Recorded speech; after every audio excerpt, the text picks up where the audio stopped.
80 से 35 हो गई घटी है, 35 से 20 हो गई घटी है, 20 से 80 बढ़ी है, 80 से 80 बराबर है और 80 से घट के 50 यानी माइनस। मैंने केवल वैल्यूज में आने वाले चेंजेस को कंसीडर किया, एब्सोल्यूट फिगर को इग्नोर करके, केवल डायरेक्शन पर फोकस किया कि वैल्यू बढ़ी या घटी या बराबर है। अब कितनी बढ़ी कितनी घटी ये मैटर नहीं करता कॉन्करेंट डेविएशन मेथड में।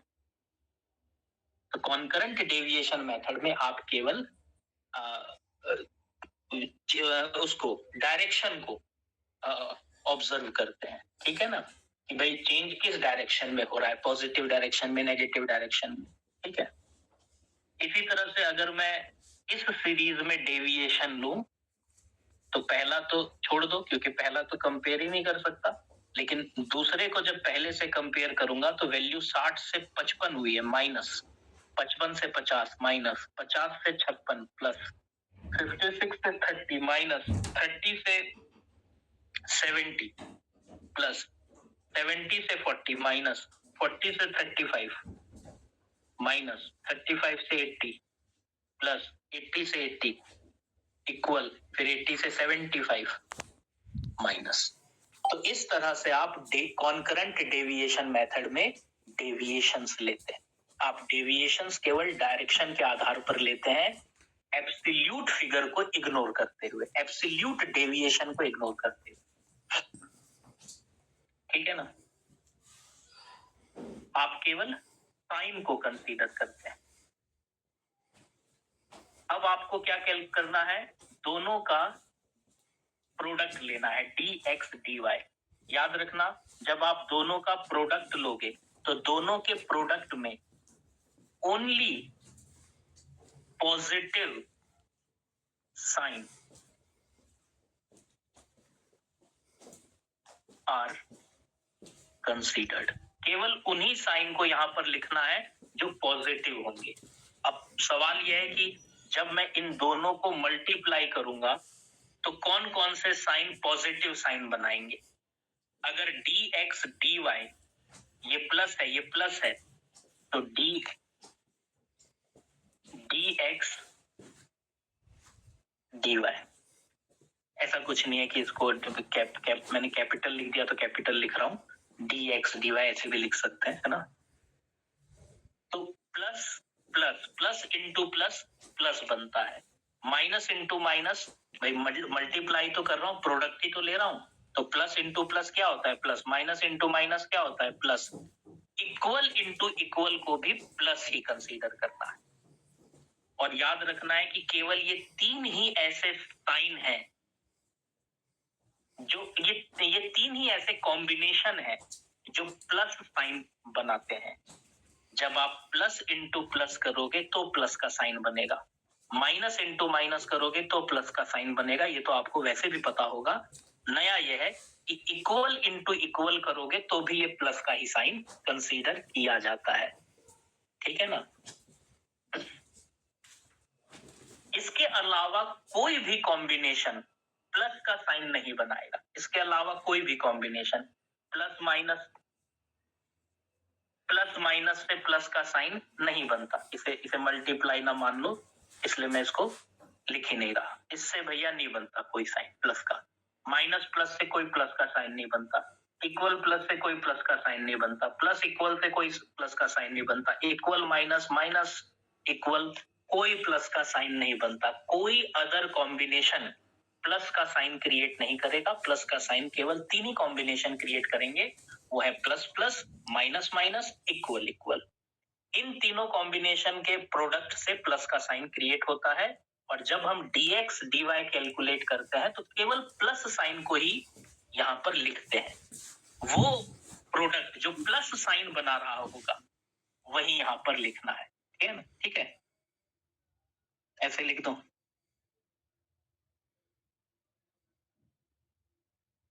dx और dy के प्रोडक्ट से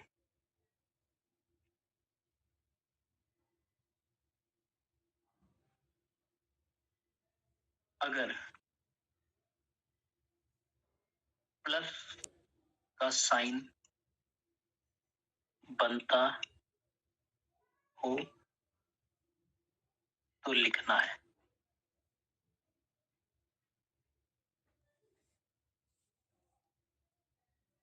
कैसे लिखते हैं कि प्रोडक्ट से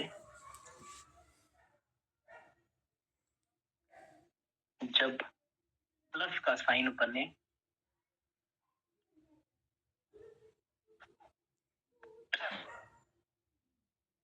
तो ही उसे काउंट करना है। जैसे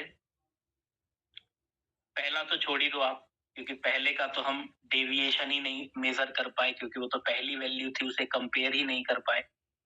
दूसरी वैल्यू से हमने डेविएशन को मेजर करना शुरू किया, लेकिन डेविएशन में केवल डायरेक्शन को मेजर किया, अमाउंट को नहीं। ठीक है, एब्सोल्यूट चेंज को नहीं।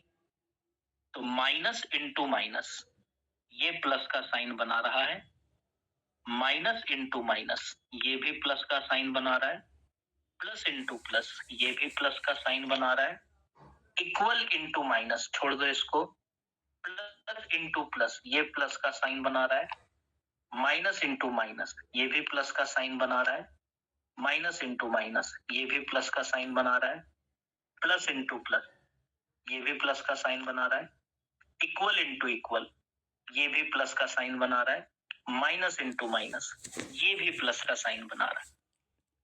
ठीक है ना, एक ही ऐसा कॉम्बिनेशन मुझे यहाँ पर दिखा जो प्लस का साइन नहीं बना रहा था। हालांकि मैंने आपको संभावनाएं बताई कि ये सारी संभावनाएं हो सकती हैं कि अगर एक डेविएशन में प्लस और दूसरे में माइनस है तो उससे प्लस का साइन नहीं बनेगा, माइनस प्लस से, इक्वल प्लस से, माइनस इक्वल से, इन सब से प्लस का साइन क्रिएट नहीं होता। कुल कितने प्लस के साइन बने काउंट करो, इन सब को काउंट करो, 1 2 3 4 5 6 7 8 9 बने, 9 बने तो C बराबर 9। अब आप समझे C क्या है, मैंने यहाँ पर बताया था C है sum of positive science of dx dy। यानी कि जब आप dx dy करते हो, दोनों डेविएशन का प्रोडक्ट लेते हो, तो उससे जो पॉजिटिव साइन क्रिएट होता है उसको काउंट कर लो, उसी के टोटल को हम C से डिनोट करते हैं। ठीक है ना। अच्छा, आप ये भी समझ रहे होंगे कि मैं n को n-1 क्यों लिख रहा था, क्योंकि आप देख सकते हो यहाँ पर कुल वैल्यूज कितनी है, 1 2 3 4 5 6 7 8 9 10 11 वैल्यूज यहाँ पर 11 है, पर डेविएशन आप केवल 10 ही वैल्यू का ले पाए। डेविएशन में केवल 10 ही वैल्यू का ले पाया दोनों सीरीज में। यानी कि जब मैं कॉन्करेंट मेथड में n लिखूंगा तो 11-1 10 ही लिखूंगा, क्योंकि एक वैल्यू का तो कॉन्करेंट डेविएशन मेथड में डेविएशन लिया ही नहीं जा सकता, और वो है पहली वैल्यू, क्योंकि उसका मैं डायरेक्शन कैसे पता लगाऊं, वो तो पहली वैल्यू है, उसे तो कंपेयर ही नहीं कर सकता मैं किसी को। कंपैरिजन तो दूसरी वैल्यू से शुरू होगा, दूसरे को पहले से कंपेयर करूंगा, तीसरे को दूसरे से, चौथे को तीसरे से, पांचवे को चौथे से, एंड सो ऑन। तो अगर आपके पास सीरीज में 11 आइटम्स हैं तो आप डेविएशन 10 ही ले सकते हो। 10 आइटम है तो 9 आइटम है तो 8, इसीलिए यहाँ पर n बराबर n-1 लिखा है। तो ये सारी चीजें कैलकुलेट करने साइन प्लस में होती फिर तो कोई दिक्कत ही नहीं है ना। अगर मैं बोलूं कि मेरा ये जो ब्रैकेट के अंदर वाला वैल्यू है वो तो +4 है, फिर तो कोई दिक्कत ही नहीं है कि आप इसे प्लस माइनस लिख भी रहे हो, तो भाई अगर अंदर वाली वैल्यू प्लस में है तो फिर तो प्लस ही रहेगा वो हमेशा, रूट के अंदर भी रूट के बाहर भी। प्लस में कोई समस्या नहीं है, समस्या माइनस के साथ है, और माइनस वाले सिचुएशन को अवॉइड करने के लिए हम ये साइन यूज करते हैं कि हम रूट के अंदर भी प्लस माइनस से मल्टीप्लाई कर देंगे, रूट के बाहर भी प्लस माइनस से मल्टीप्लाई कर देंगे। कैसे, हम देखेंगे पहले कि हमारी वैल्यू माइनस में आ रही है क्या। अगर वैल्यू माइनस में आएगी तो माइनस वाला साइन एक्टिव हो जाएगा। कैसे, प्लस माइनस, अब माइनस वाला साइन एक्टिव हो गया समझ लो। अब जब ये ब्रैकेट खुलेगा तो माइनस इंटू माइनस ये प्लस का 4 हो जाएगा, माइनस इंटू माइनस प्लस हो जाता है, माइनस इंटू माइनस प्लस हो जाता है, और +4 का जब आप रूट लोगे तो +4 का रूट तो ले सकते हो, 2 हो जाएगा। तो +4 का रूट जैसे ही बाहर आएगा वो अब -2 हो जाएगा। यानी कि मैंने बस इस 4 का रूट लेने के लिए ऐसा किया है कि अगर ये 4 माइनस का है तो माइनस इंटू माइनस कर दूंगा तो प्लस हो जाएगा। प्लस होने पर मैं 4 का रूट ले लूंगा और जैसे ही 4 का रूट लूंगा और ये बाहर आएगी वैल्यू 2 तो वो वापस से माइनस हो जाएगी। इस तरह से वैल्यू नेगेटिव ही रहेगी मगर मैं उसका रूट ले पाऊंगा, क्योंकि संभावना है कि जब आप इस तरह की कैलकुलेशन करोगे तो ये अंदर वाली वैल्यू माइनस में आ जाए। सोचो अगर ये अंदर वाली वैल्यू माइनस में आएगी तो मैं उसका रूट ही कैसे ले पाऊंगा। इसी वजह से इस समस्या को दूर करने के लिए ये प्लस माइनस साइन का इस्तेमाल किया जाता है। ठीक है ना। मतलब ये कॉन्सेप्ट है कि फॉर्मूले में प्लस माइनस रूट के अंदर रूट के बाहर क्यों लगाया गया है। तो फॉर्मूले में प्लस माइनस रूट के अंदर रूट के बाहर सिर्फ इसलिए लगाया गया है ताकि अगर कैलकुलेशन में जो वैल्यू है वो माइनस की आए तो उस माइनस की वैल्यू का रूट लेकर उसे बाहर निकाला जा सके, सिर्फ इसलिए। अदरवाइज तो कोई दिक्कत ही नहीं है। जैसे प्लस माइनस, अभी मुझे नहीं पता कि मेरी जो ब्रैकेट के अंदर की कैलकुलेशन है वो प्लस में आएगी या माइनस में आएगी। जैसे मेरा सी है 9 तो 2 इंटू 9 माइनस n है 10/10। वैसे n 11 था, -1 कर दिया तो 10 हो गया। प्लस माइनस जब मैं सॉल्व करूंगा इसको तो ये आ जाएगा 0.8। आप नोटिस करो अंदर की जो वैल्यू है वो प्लस में है। प्लस में है तो प्लस साइन एक्टिव हो जाएगा, यानी कि आप इसका रूट लो और रूट लेने के बाद जब ये वैल्यू बाहर आएगी तो वो पॉजिटिव वैल्यू ही रहेगी। 0.8 का रूट कितना होता है? 0.8 का जब आप रूट लोगे तो 0.89 आ जाएगा। ये मेरा फाइनल आंसर है। क्या होता अगर मान लो, अगर सपोज ये 8 9 ना होता, मान लो अगर ये 4 होता तो सोचो अगर ये 4 होता तो मेरा ऊपर आ जाता 8 माइनस 10 डिवाइडेड बाय 10, यानी कि ये जो ब्रैकेट वाली कैलकुलेशन है प्लस माइनस ये जो ब्रैकेट वाली कैलकुलेशन है ये माइनस का 0.2 आ जाती। इसी सिचुएशन से बचने के लिए हमने फॉर्मूले में रूट के बाहर और रूट के अंदर प्लस माइनस का साइन लगा रखा है, क्योंकि अब ये वैल्यू माइनस में है तो माइनस का साइन एक्टिव हो जाएगा। माइनस इंटू माइनस प्लस हो जाएगा जिससे मैं 0.2 का रूट ले पाऊंगा और 0.2 का रूट लेकर जब उसे बाहर निकालूंगा तो वो वैल्यू वापस से माइनस हो जाएगी। क्या आप ये बात समझ रहे हैं कि प्लस माइनस साइन का इस्तेमाल क्यों किया गया है? अदरवाइज तो क्या है, फॉर्मूला है, याद रखना। मैं बस समझा रहा था मैथमेटिकली कि प्लस माइनस साइन का मतलब क्या है, पर्पस क्या है फॉर्मूले में, क्योंकि ये ब्रैकेट के अंदर वाली वैल्यू माइनस में आ सकती है। उस सिचुएशन को अवॉइड करने के लिए ये साइन का इस्तेमाल किया जाता है। क्या आपको कॉन्करेंट डेविएशन मेथड का कॉन्सेप्ट समझ में आया कि क्या होता है कॉन्करेंट डेविएशन मेथड, कैसे लेते हैं डेविएशन, कैसे करते हैं मल्टीप्लिकेशन और कैसे अप्लाई करते हैं फॉर्मूला? ये मैंने डेविएशंस कैसे लिए, प्लस माइनस इक्वल, मैंने ये प्लस साइन कैसे बनाया, क्लियर है? ये आसान सा मेथड है यार बहुत, और उतना ज्यादा यूज भी नहीं किया जाता ये मेथड। हाँ, लेकिन एग्जाम में फॉर्मूला पूछा जा सकता है, कोई छोटा सवाल पूछा जा सकता है, कुछ पूछ तो कुछ भी सकते हैं, कह नहीं सकते कुछ। लास्ट चीज आते हैं प्रॉपर्टीज पर, कोरिलेशन की प्रॉपर्टी।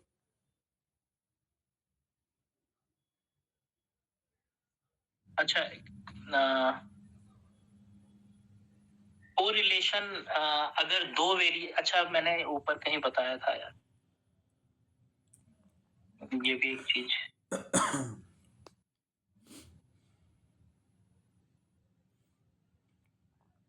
जब कोरिलेशन दो वेरिएबल्स के बीच में निकाला जाए तो उसको सिंपल कोरिलेशन कहते हैं। पता है सिंपल कोरिलेशन जो दो वेरिएबल के बीच में निकाला जाता है, सिंपल कोरिलेशन को आप बाइवेरिएट कोरिलेशन भी कहते हैं। और जो मल्टीपल कोरिलेशन होता है उसको मल्टीवेरिएट कोरिलेशन भी कहते हैं। ठीक है,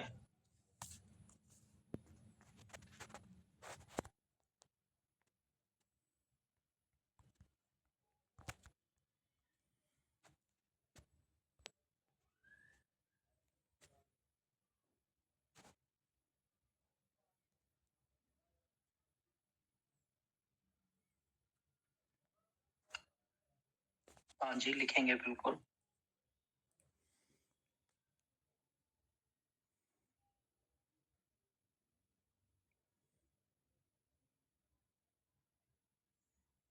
और जब कोरिलेशन 3 या 3 से ज्यादा वेरिएबल्स के बीच में निकाला जाता है जिसे मल्टीपल कोरिलेशन कहते हैं, मल्टीपल कोरिलेशन को मल्टीवेरिएट कोरिलेशन भी बोलते हैं।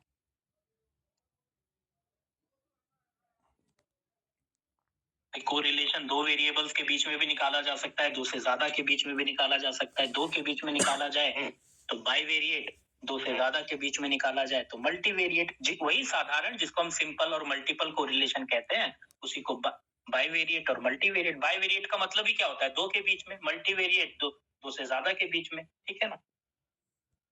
तो हालांकि याद रखना ग्रेजुएशन लेवल पर मल्टीपल कोरिलेशंस नहीं और पार्शियल कोरिलेशन नहीं पढ़ाया जाता है, केवल बाइवेरिएट कोरिलेशन ही ग्रेजुएशन लेवल पर कोर्स में पढ़ाया जाता है। तो जब भी कोई फॉर्मूला पूछेगा, कोई न्यूमेरिकल क्वेश्चन पूछेगा तो वो बाइवेरिएट कोरिलेशन से ही पूछेगा। हाँ, पर पता तो होना चाहिए ना कि कोरिलेशन कितने प्रकार के होते हैं, उसका क्लासिफिकेशन तो मालूम होना चाहिए क्योंकि यहाँ से भी सवाल आ सकते हैं।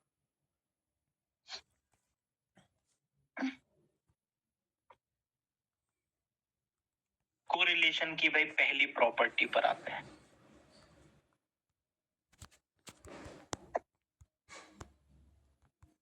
Correlation lies between -1 to +1। अच्छा, जैसे एक एग्जाम्पल के लिए अगर मैं लिखूं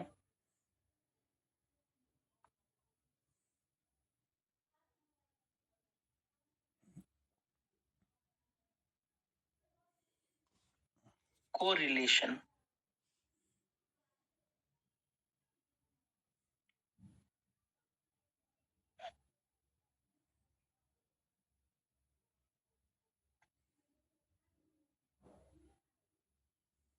can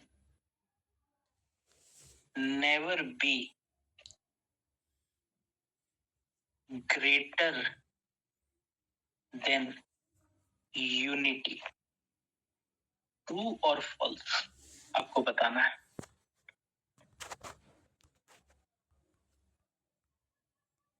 ट्रू और false. Correlation can never be greater than unity. Can never be greater than unity का मतलब जानते हो क्या हुआ? That is more than 1। Unity मतलब एक, correlation can never be greater than unity यानी एक से ज्यादा नहीं हो सकता। बिल्कुल ये स्टेटमेंट ट्रू है क्योंकि मुझे मालूम है कि कोरिलेशन -1 से +1 के बीच में लाई करता है, जिसमें -1 और +1 को तो परफेक्ट कोरिलेशन बोलते हैं, जो केवल लीनियर रिलेशनशिप के केस में संभव है। लीनियर रिलेशनशिप याद है ना? जब दो वेरिएबल्स में कांस्टेंट चेंजेस होते हैं तो कोरिलेशन कभी एक से बड़ा या एक से छोटा तो हो ही नहीं सकता। वो एक से +1 से -1 के बीच में रहता है। पहली प्रॉपर्टी। दूसरी प्रॉपर्टी, चेंज, शॉर्टकट में लिख देता हूं क्योंकि अब ये भाषा आप समझने लग गए होंगे।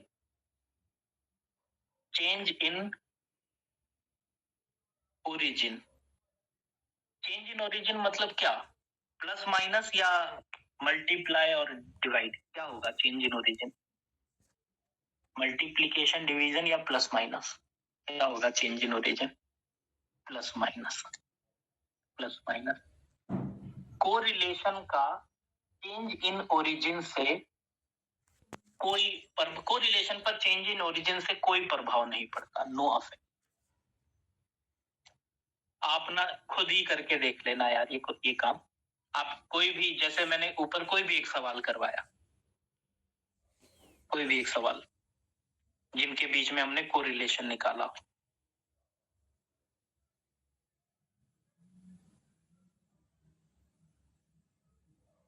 जैसे ये सवाल, जैसे इसमें क्या था, ये एक्स सीरीज थी, ये वाई सीरीज थी, हमने इसके बीच में कोरिलेशन निकाला। अगर मैं एक्स सीरीज की हर वैल्यू को +2 कर दूं, ठीक है, और वाई सीरीज की हर वैल्यू को +2 कर दूं, यानी कि मैं दोनों सीरीज की वैल्यूज को एक कांस्टेंट से बढ़ा दूं या एक कांस्टेंट से घटा दूं, इससे कोरिलेशन पर कोई प्रभाव नहीं पड़ेगा। कोरिलेशन चेंज इन ओरिजिन से प्रभावित नहीं होता है, अफेक्टेड नहीं होता है। यानी कि आप हर वैल्यू को किसी कांस्टेंट से बढ़ा दो या घटा दो, relationship will remain the same, relationship एक जैसी ही रहेगी, दोनों के बीच में जो इंटर रिलेशन है वो सेम रहेगा।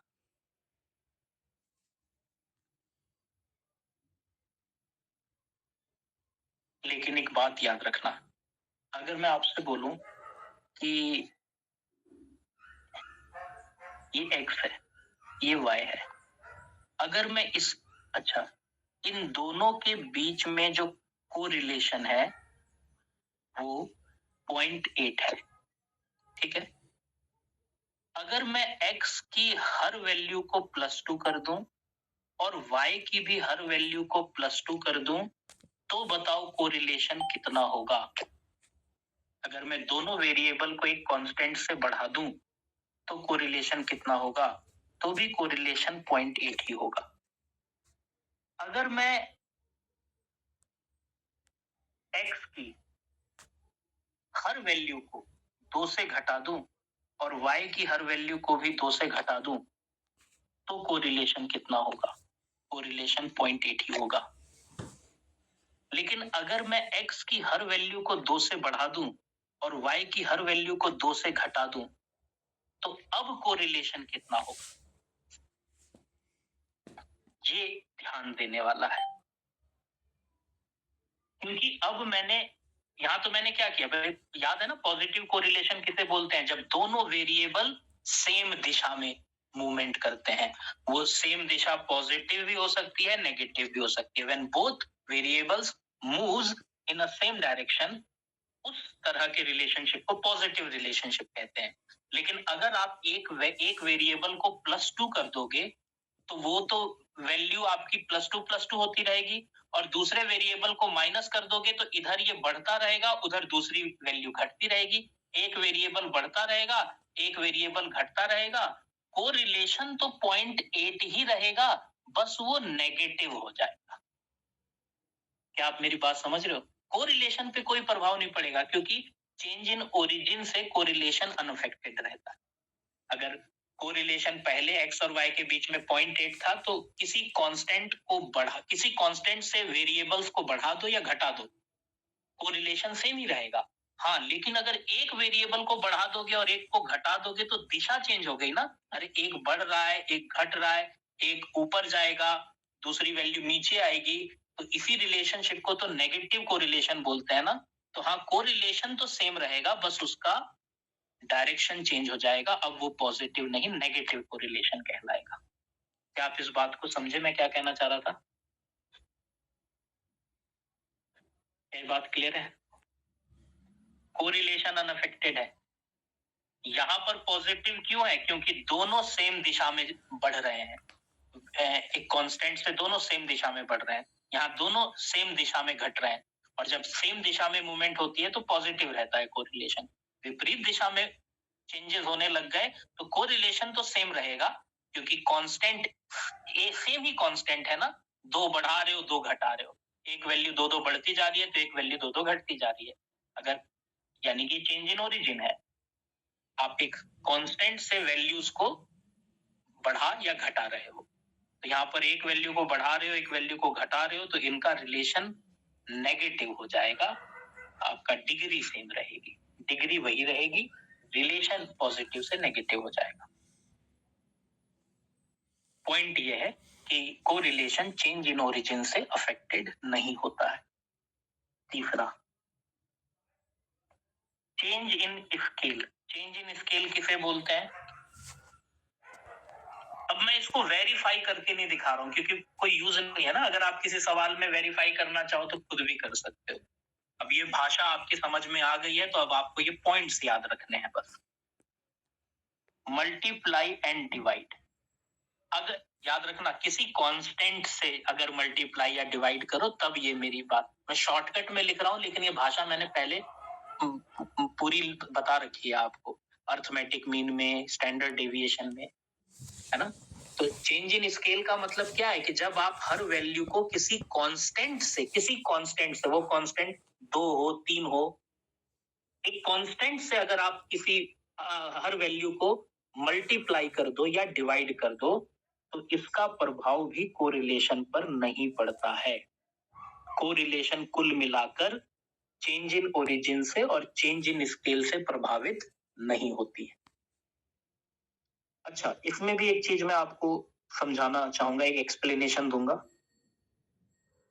कि माना x और y के बीच में कोरिलेशन है 0.8 का, पॉजिटिव कोरिलेशन है माना, ठीक है। अगर आप x की हर वैल्यू को क्या बोलते हैं कि 2 से मल्टीप्लाई कर दो और y की भी हर वैल्यू को 2 से मल्टीप्लाई कर दो तो भी इनके बीच में कोरिलेशन 0.8 ही रहेगा। लेकिन अगर मैं बोलूं कि आप x की हर वैल्यू को 2 से मल्टीप्लाई कर दो और y की हर वैल्यू को -2 से मल्टीप्लाई कर दो, -2 से मल्टीप्लाई कर दो, ठीक है ना, तो फिर यहां पर एक वैल्यू पॉजिटिव होने की वजह से और एक वैल्यू नेगेटिव होने की वजह से जो कोरिलेशन है उसका दिशा चेंज हो जाएगी। वो डिग्री तो सेम रहेगी पर वो पॉजिटिव से नेगेटिव हो जाएगा क्योंकि एक वैल्यू तो प्लस में मल्टीप्लाई हो रही है और एक वैल्यू माइनस में मल्टीप्लाई हो रही है सेम कांस्टेंट से। तो कोरिलेशन तो प्रभावित नहीं होगा, वो तो 0.8 था 0.8 ही रहेगा, लेकिन एक पॉजिटिव एक नेगेटिव होने से डायरेक्शन चेंज हो जाएगा, ठीक है ना। जो कोरिलेशन है वो पॉजिटिव से नेगेटिव हो जाएगी।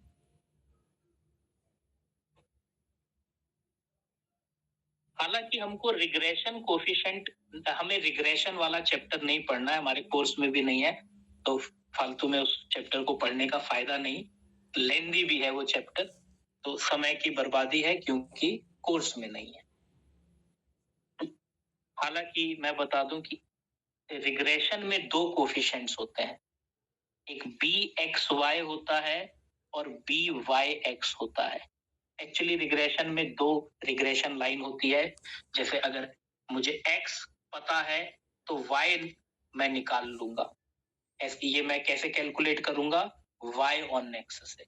अगर मुझे x पता है तो मैं y को डिटरमिन कर सकता हूं, यहाँ पर x इंडिपेंडेंट और y डिपेंडेंट होगा।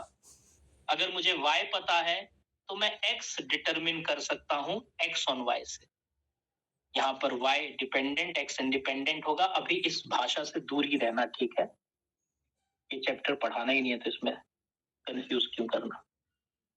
कुल मिलाकर बात यह है कि bxy और byx ये 2 क्या होते हैं, ये 2 होते हैं रिग्रेशन कोफिशिएंट। और जब आप रिग्रेशन कोफिशिएंट के प्रोडक्ट का, regression coefficients x on y, y on x, bxy और byx, रिग्रेशन कोफिशिएंट के प्रोडक्ट का स्क्वायर रूट लेते हो तो ये कोरिलेशन के बराबर आता है। यानी कोरिलेशन ऐसे भी डिटरमिन किया जा सकता है रिग्रेशन कोफिशिएंट के प्रोडक्ट के स्क्वायर रूट से, ठीक है। जैसे मान लो अगर मेरे को कभी bxy गिवन है, byx गिवन है तो मैं r कैलकुलेट कर सकता हूं, पर मेरा मानना है कि ये वाला सवाल एग्जाम में नहीं आएगा क्योंकि रिग्रेशन कोर्स में नहीं है। अगर रिग्रेशन कोर्स में होता तो फिर हम इसकी भी चीर फाड़ करते कि ये क्या है, पर एक प्रॉपर्टी है तो बता दी कि कोरिलेशन इस मैनर में भी डिटरमिन किया जा सकता है। कोरिलेशन 2 रिग्रेशन कोफिशिएंट्स के प्रोडक्ट के स्क्वायर रूट से भी निकाला जा सकता है। अगर अरे स्कैटर डायग्राम कुछ नहीं होता यार, ये होता है स्कैटर डायग्राम। अगर ये होता है स्कैटर डायग्राम, अरे दोनों ये x वैल्यू है, ये y वैल्यू है, दोनों वैल्यू को ग्राफ पे प्लॉट करो और ये बिखराओ, ये फैलाओ, आपको रिलेशनशिप बताता है। इसमें कुछ मैथमेटिकल कैलकुलेशन तो होती नहीं। अब आप मुझे बताइए, ये एक मैंने स्कैटर डायग्राम बनाया, ये मैंने एक स्कैटर डायग्राम बनाया, ये मैंने एक स्कैटर डायग्राम बनाया, ठीक है, और एक मैंने स्कैटर डायग्राम बनाया, ये मैंने स्कैटर डायग्राम बनाया। बताओ इन चारों डायग्राम में से परफेक्ट कोरिलेशन कौन सा है? परफेक्ट कोरिलेशन कौन सा है?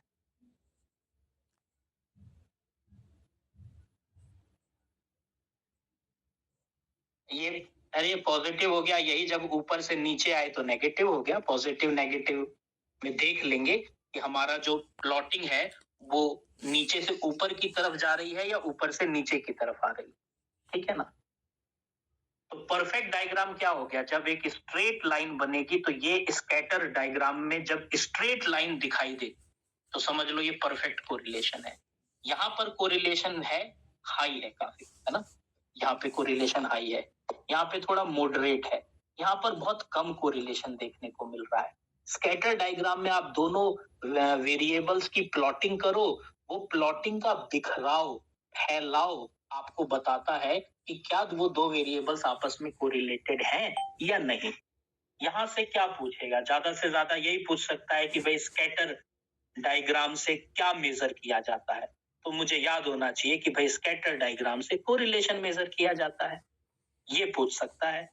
या कोरिलेशन कौन से ग्राफ से मेजर किया जा सकता है? तो कोरिलेशन नीचे खूब सारे ग्राफ के नाम लिखे होंगे, मुझे याद होना चाहिए कि स्कैटर डायग्राम से मेजर किया जा सकता है। या तो ऐसा सवाल आ सकता है, या इस तरह का कोई सवाल आ सकता है कि स्कैटर डायग्राम में अगर एक स्ट्रेट लाइन दिखाई जा रही हो, नीचे से ऊपर गई तो जाहिर सी बात है पॉजिटिव, ऊपर से नीचे आई तो जाहिर सी बात है नेगेटिव, ठीक है ना। तो ये किस तरह का कोरिलेशन होगा? तो ये परफेक्ट कोरिलेशन होगा। ये वाला कोरिलेशन +1 को दिखाएगा, ये वाला कोरिलेशन -1 को दिखाएगा। यही है स्कैटर डायग्राम। इसमें कुछ बताने लायक होता तो मैं पहले ही बता देता।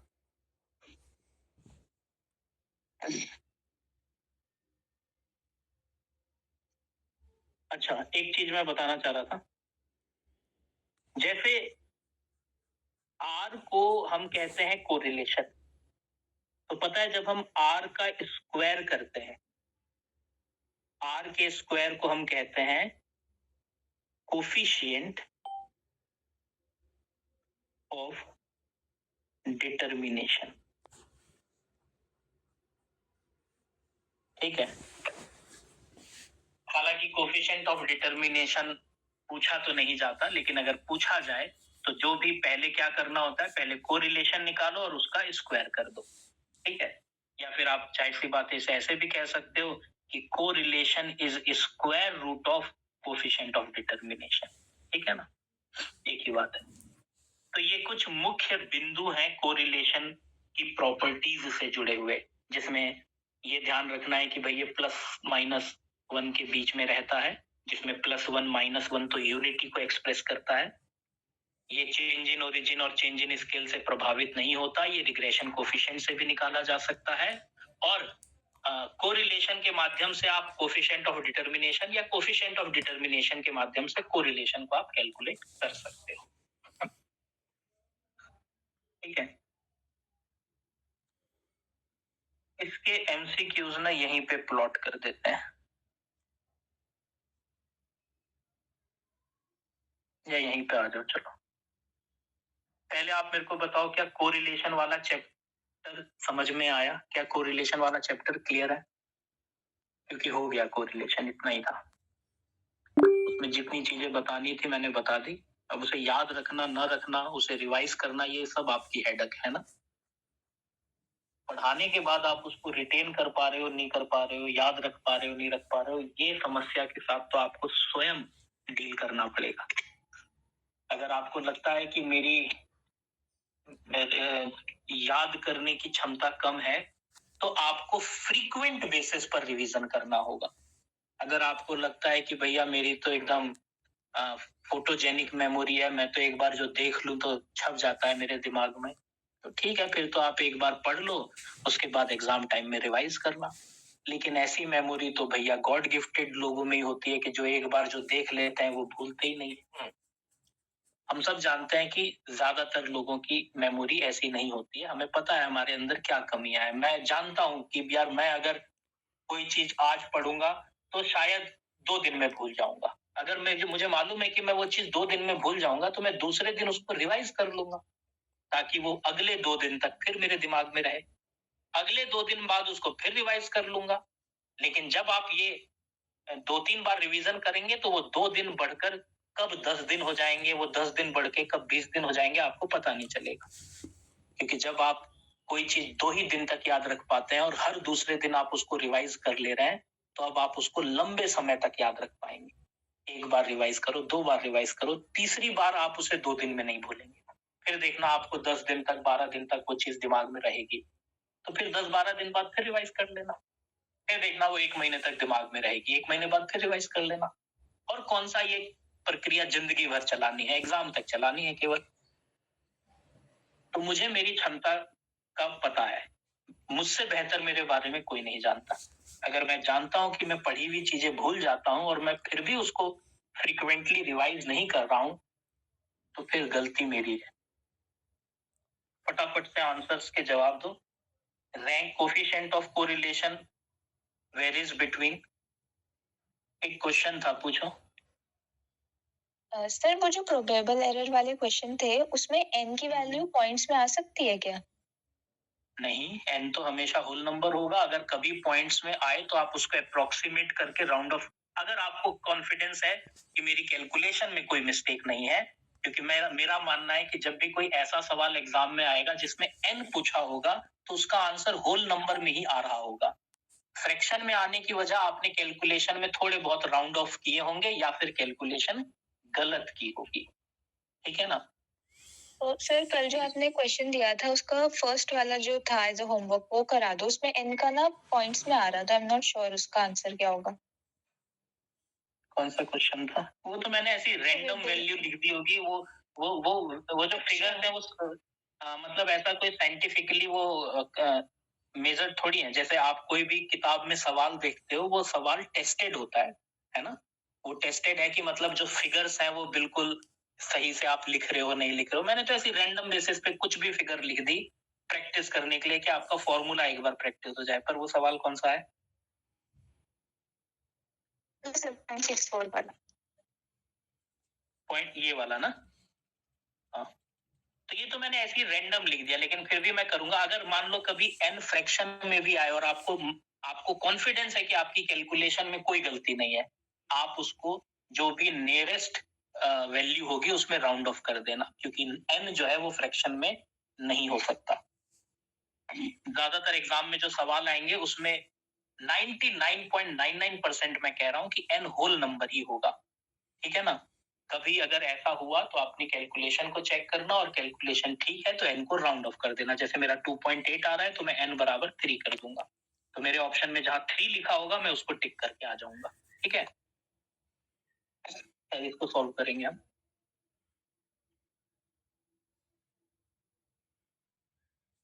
तो मेरे को प्रोबेबल एरर गिवन है 0.64, ये हो गया 0.6745। 1 माइनस आर स्क्वायर हो गया 0.64 का स्क्वायर, और रूट n तो हमें निकालना ही है।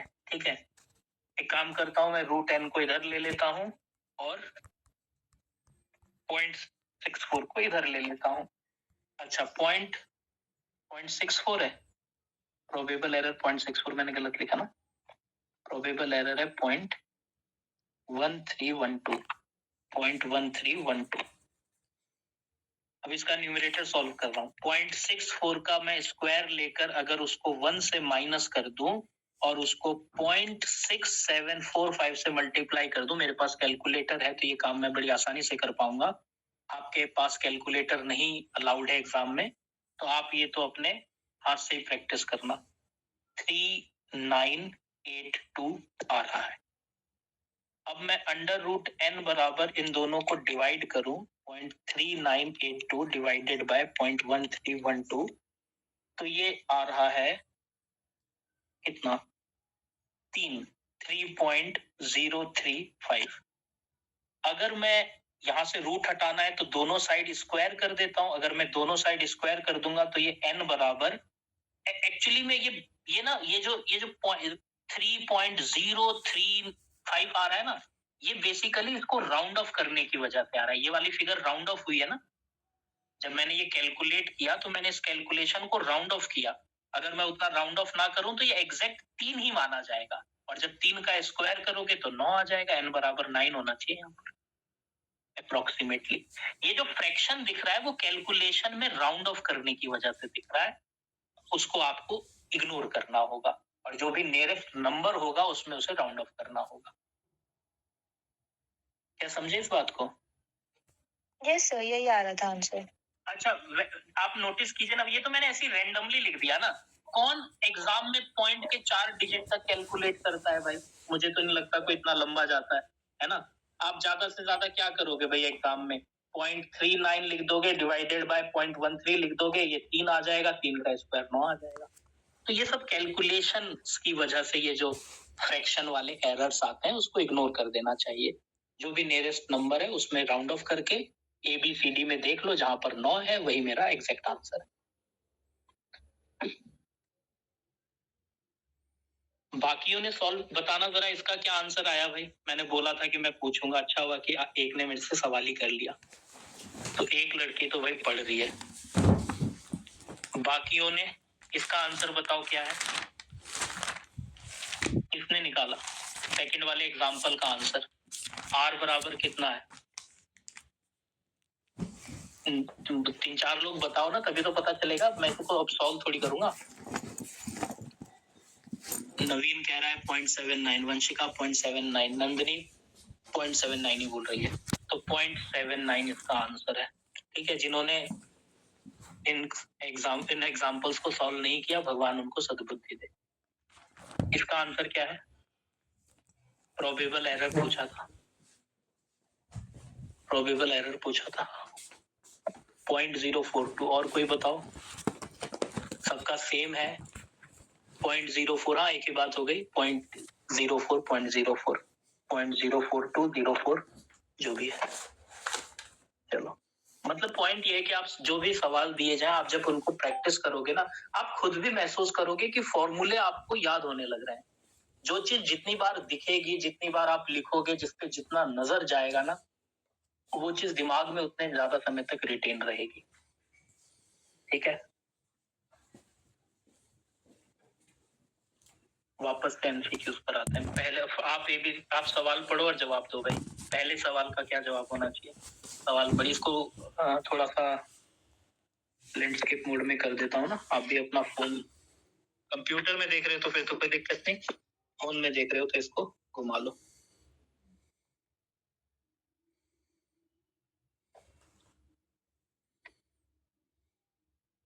पहले का डी, इसमें तो कोई दिक्कत ही नहीं है।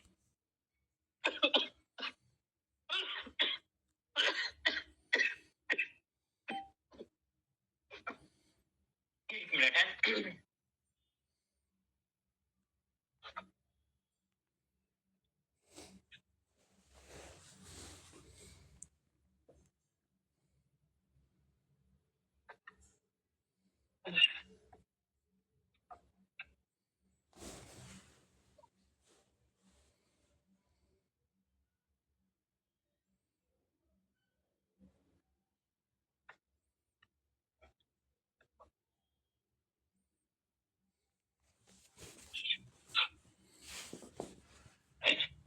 दूसरे का, numerical value of R can never be more than unity. एक से तो ज्यादा कभी नहीं हो सकता ना, एक से कम तो हो सकता है, 0.8 हो सकता है, 0.7 हो सकता है, 0 भी हो सकता है, इवन -1 तक भी जा सकता है, एक से ज्यादा नहीं हो सकता। If correlation coefficient between x and y are is R, then correlation coefficient between, अच्छा देखो ये प्रॉपर्टी पर बेस्ड है ये सवाल। अगर x और y के बीच का कोरिलेशन r है तो 2x और -2y के बीच का कोरिलेशन कितना होगा? अगर x और y के बीच में कोरिलेशन r है तो 2x और -2y के बीच का कोरिलेशन क्या होगा?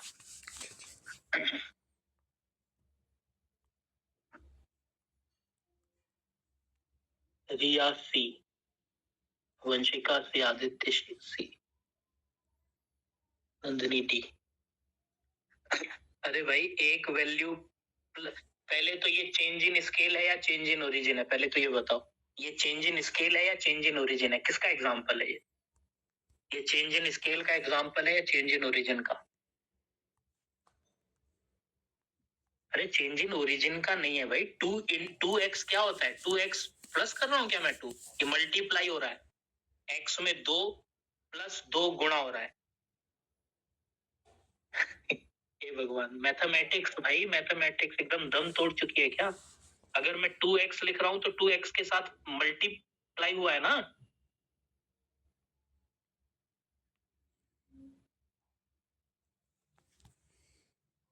मैंने ये थोड़ी बोला कि x प्लस 2, मैंने ये थोड़ी बोला कि x माइनस 2। वो होता है चेंज इन ओरिजिन जब आप वैल्यू को किसी कांस्टेंट से बढ़ाओ या घटाओ। ये तो मल्टीप्लाई हो गया ना, x को 2x कर दिया, मतलब क्या कर दिया? 2 से मल्टीप्लाई कर दिया। ये चेंज इन स्केल है, इसमें तो कोई दो राय ही नहीं है। और एक वैल्यू तुम प्लस में मल्टीप्लाई कर रहे, एक वैल्यू तुम माइनस में मल्टीप्लाई कर रहे, तो डायरेक्शन चेंज नहीं हो गया?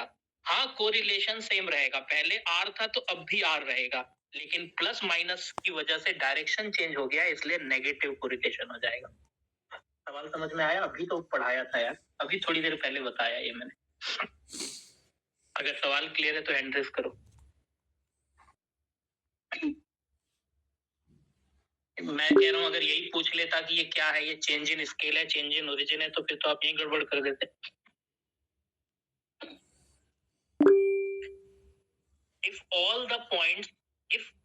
the points in a scatter diagram lie on a straight line, the value of correlation coefficient is, बोल रहा है कि अगर स्कैटर डायग्राम में जो वैल्यूज की जो प्लॉटिंग होती है सब एक स्ट्रेट लाइन में हो, ठीक है ना, ये स्कैटर डायग्राम है और इसमें x की y की x की y की x की y की प्लॉटिंग एक स्ट्रेट लाइन में हो रही है, तो ये किस तरह का कोरिलेशन को दिखाता है?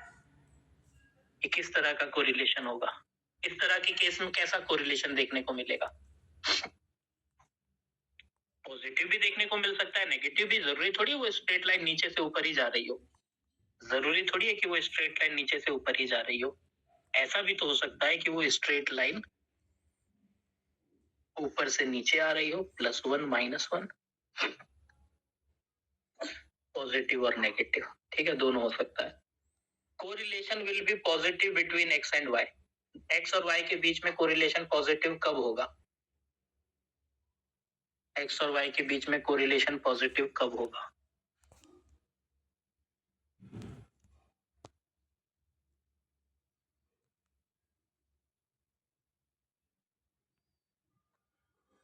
जब दोनों इंक्रीज करेंगे। अच्छा, अगर दोनों डिक्रीज कर रहे हो तो, x भी डिक्रीज कर रहा हो, y भी डिक्रीज कर रहा हो, तो किस तरह का कोरिलेशन होगा? अगर मैं बोलूं कि x भी डिक्रीज कर रहा है,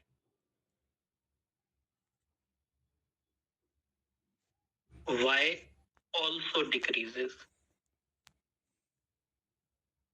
तो इस तरह के कोरिलेशन को क्या बोलेंगे? ये भी पॉजिटिव हो गया, एक ही बात है।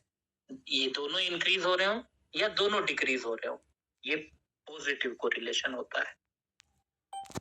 प्रोबेबल एरर का सही फॉर्मूला कौन सा है? ये वाला एग्जाम में भी आया था सवाल, ये वाला सवाल ESO के एग्जाम में आया था, जहां तक मेरे को याद आ रहा है।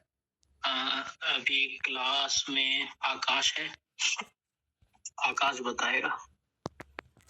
क्या ये सवाल ESO के पेपर में आया था? अकाउंट के पेपर में आया था? AA के अकाउंट के पेपर में आया था? किसी के पेपर में आया जरूर था। तो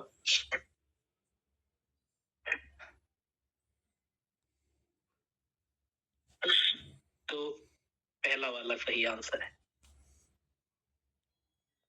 याद रखना 1 माइनस आर स्क्वायर होता है, हालांकि दोनों में एक जैसी फिगर दिख रही है पर फॉर्मूले में 1 माइनस आर। इसमें टाइपिंग में अच्छा नहीं दिख रहा है। 0.6745 into 1 minus R square divided by under root N. अच्छा, इस वाले पार्ट को क्या बोलते हैं? अगर मैं 0.6745 हटा दूं तो जो बचा हुआ फॉर्मूला है वो क्या है?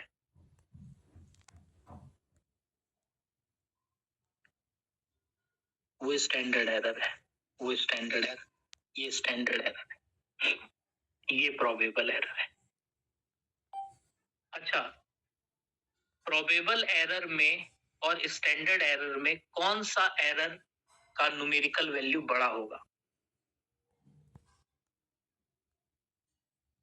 कल भी ये बहुत साधारण सा सवाल आपसे पूछा था। स्टैंडर्ड एरर का न्यूमेरिकल वैल्यू बड़ा होगा भाई। प्रोबेबल एरर तो स्टैंडर्ड एरर का केवल इतने गुना होगा ना, 2/3 होगा। Rank correlation coefficient was given by, rank method किसने दिया था भाई? स्पेयरमैन ने। अगर कोरिलेशन कोफिशिएंट x और y के बीच में, x और y के बीच में अगर कोरिलेशन माइनस का 1/4 है और उनका वेरिएंस 3 और 5 है, तो कोवेरिएंस कैलकुलेट करो। क्या आपको याद है कोवेरिएंस वाला फॉर्मूला? कोवेरिएंस, वैसे आपको ये पूरा फॉर्मूला याद दिलाता हूं। Sigma d x d y divided by n into S D x into S D y. ये स्टैंडर्ड डेविएशन पर बेस्ड फॉर्मूला था। इस वाले पार्ट को ही कोवेरिएंस कहते हैं। तो यानी मैं फॉर्मूला ऐसे लिख सकता हूं, covariance divided by S D x into S D Y. क्योंकि मेरे को सवाल में स्टैंडर्ड डेविएशन तो दिए नहीं है, वेरिएंस दिया है, तो क्या मैं इस फॉर्मूले को ऐसे नहीं लिख सकता? Under root V X into under root V Y लिख सकता हूं क्या? भाई standard deviation square root of variance ही तो होता है। अब आपको क्या करना है, हर एक की वैल्यू यहाँ पर लिखनी है, ठीक है ना भाई? आपको पूरा क्योंकि ये सब कैलकुलेशन करने में तो बहुत टाइम लग जाएगा ना। देखो, इसने कैलकुलेशन को पूरा सॉल्व भी नहीं किया है, आपको ज्यादा डिवाइड नहीं करना है। कोरिलेशन आपका कितना है? माइनस का 1/4, माइनस का 1/4 बराबर कोवेरिएंस आपको निकालना है। जो निकालना है, माना कि ये ए है, ये कोवेरिएंस आपको निकालना है, सी है माना। और अंडर रूट वी निकालोगे तो कितना आ जाएगा? 3 का अंडर रूट और 5 का अंडर रूट। अब आप बोलोगे यार 3 का रूट निकालने में और 5 का रूट निकालने में तो बहुत आफत आ जाएगी, और आ ही जाएगी सच में। ऐसा सवाल अगर मेरे को पूरा सॉल्व करना हो एग्जाम में, सोचो कितनी साधारण सी चीज है। अगर कैलकुलेटर हो तो, अगर कैलकुलेटर ना हो तो 3 का रूट निकालने में भी आफत आ जाएगी। आफत भी आएगी और समय भी ज्यादा लगेगा। हाँ, तो ऐसे सवाल कैसे आ गए एग्जाम में? इसीलिए देखो, सवाल के ऑप्शंस में आपको कहा ही नहीं है कि तुम उसे पूरा सॉल्व करो। क्या मैं इसे ऐसे लिख सकता हूँ, 1/4 बराबर सी अंडर रूट 15, और अगर मैं क्रॉस मल्टीप्लीकेशन करूं तो कोवेरिएंस बराबर माइनस का रूट 15 डिवाइडेड बाय 4, माइनस का रूट 15 डिवाइडेड बाय 4, पहला वाला आंसर ठीक है। समझ गए? और इसी सवाल में अगर मान लो ये आंसर फ्रैक्शन में दिए होते तो आफत आ जाती, फिर मैं बोलता वो सवाल का गलत चुनाव हो गया। फ्रैक्शन में कैलकुलेट करने के लिए तो उसको 3 का भी रूट निकालना पड़ेगा, उसे तो 5 का भी रूट निकालना पड़ेगा, और जो भी रूट उसका आएगा उसको मल्टीप्लाई करना पड़ेगा, उसको 4 से डिवाइड करना पड़ेगा। ये सब करने में बोलना तो आसान लग रहा है, लेकिन जब आप इसको प्रैक्टिकली सॉल्व करोगे तो 5-6 मिनट तो अगर आपकी कैलकुलेशन बहुत अच्छी है तब भी लगेगी। तो जाहिर सी बात है कि जो एग्जामिनर सवाल कुछ एग्जाम में डालता है पेपर में, वो पागल थोड़ी है यार, वो तो कोई प्रोफेसर होगा, सालों का उसको एक्सपीरियंस होगा, क्या पता जितनी आपकी एज हो उतने साल से वो पढ़ा रहा हो, ठीक है ना। तो ऐसे व्यक्ति क्या ये नहीं जानते होंगे कि वो किस लेवल का पेपर बनाने जा रहे हैं, वो जो क्वेश्चन डाल रहे हैं पेपर में वो एक ऑन एन एवरेज कितने समय में किया जा सकता है। 100 मिनट में 120 क्वेश्चन करने हैं, क्या मैं उनको एक ही क्वेश्चन 10 मिनट वाला दे दूं? तो ऐसा नहीं होता है, जाहिर सी बात है। तो सवाल हमेशा एग्जाम के हिसाब से आते हैं, ठीक है ना।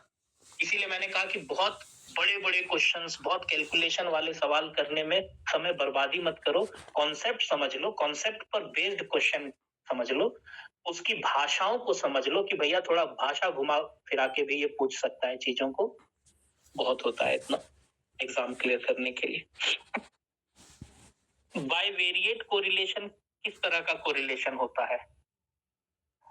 Bivariate correlation that is correlation between two variables. और कोरिलेशन जब दो वेरिएबल्स में निकाला जाए तो उसको हम क्या बोलते हैं? सिंपल कोरिलेशन भी बोलते हैं। ये सिंपल कोरिलेशन हो गया। और अगर मल्टीवेरिएट होता तो हम उसे मल्टीपल कोरिलेशन कहते हैं। पॉजिटिव कोरिलेशन का क्या मतलब होता है? पॉजिटिव कोरिलेशन का क्या मतलब होता है?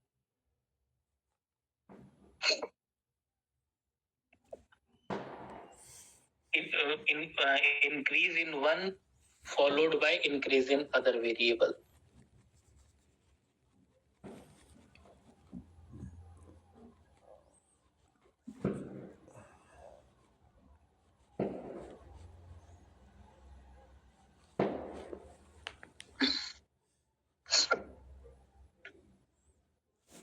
The limits of correlation, ये दो बार आ गया क्या? ये सवाल तो दो बार आ गया, पहला ही है। क्लियर है ये क्वेश्चन? एक आइडिया देने के लिए यार कि कैसे सवाल पूछे जाते हैं। जरूरी थोड़ी है कि इन्हीं में से कोई सवाल एग्जाम में आ जाएगा। हाँ, ये जरूरी है कि जो आपने कॉन्सेप्ट पढ़ा है वहीं से छा जाएगा। तो आपने जो पढ़ा है उस पर